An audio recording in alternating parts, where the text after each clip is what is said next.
Hey, what's up, guys? Let's talk about how you can get slope-intercept form from graphs.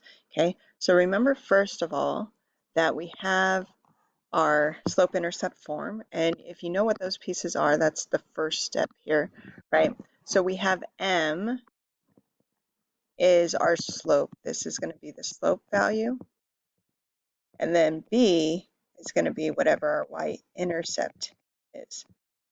Okay, so we have to know what those parts are, because then it's just a matter of going and looking at my graph for that information. The first thing with a graph, look for your y-intercept.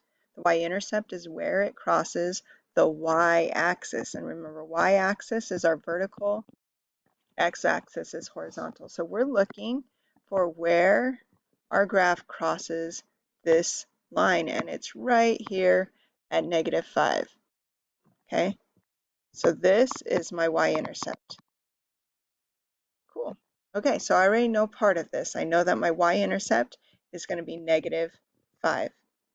Okay, I now use that to figure out my slope by finding out how I get to another point on the line. So at this point, I want to look at this graph. So I'm looking at my graph, and I'm trying to find another point that I can name, okay, so that I know the coordinates of. So as I slide down, I see this beautiful intersection right here. So I'm going to use that as another point, and I'm going to figure out, okay, how do I get there? So with a graph, there's a couple ways we could do it. I could go from my y-intercept, and I could see, okay, how far do I move vertically? So I went down 2. Sorry, my stylus is not behaving, guys. And then I go and see, okay, how far is my horizontal movement?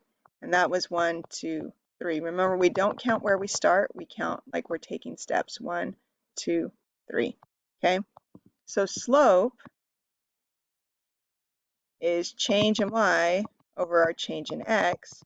So this would be -2, because I went down 2, and I went to the right 3.